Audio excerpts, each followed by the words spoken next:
Welcome to ABC campus. आज हम companies act 2017 में सेक्शन 191 डिस्कस कर रहे हैं, जिसका टाइटल है कि chief executive not to engage in business competing with companies business.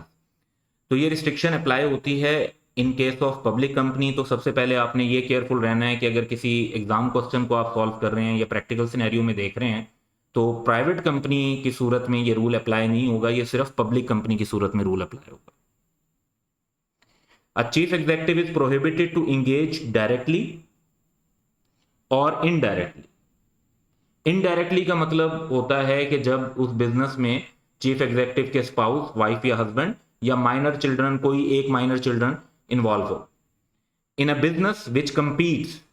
अब किसके साथ कंपटीशन हो? ना सिर्फ ये कि उस पब्लिक कंपनी के साथ जिसमें वो चीफ एग्जीक्यूटिव है, with the business of the company in which he the chief executive, और with the business of its subsidiary company.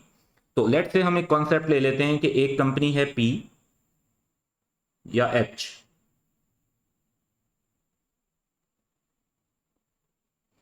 उसकी एक कंपनी है सब्सिडरी एस।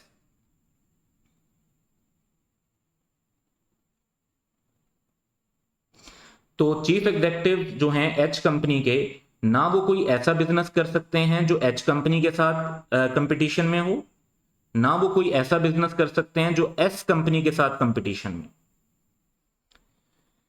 और अगर अपॉइंटमेंट के वक्त ऑलरेडी वो कोई ऐसा बिजनेस कर रहे हैं जो कि कंपीटिंग बिजनेस है, तो पब्लिक कंपनी के चीफ एग्जीक्यूटिव के तौर पर अपॉइंट होते हुए, वंस अगेन पब्लिक कंपनी से रिलेट करता है सिर्फ, तो he is required to disclose to the company in writing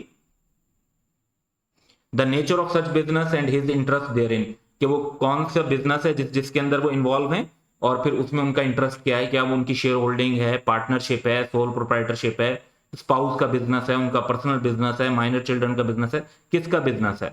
तो वो जिस तरह की उनकी उसमें इंटरेस्ट होगा वो भी बताना होगा और नेचर ऑफ सच बिजनेस भी बतानी होगी, और ये राइटिंग में बताना जरूरी है if someone is being appointed as chief executive of public company. तो ये सिंपल सा कॉन्सेप्ट ध्यान में रखेंगे। That's all for today. Have a good day.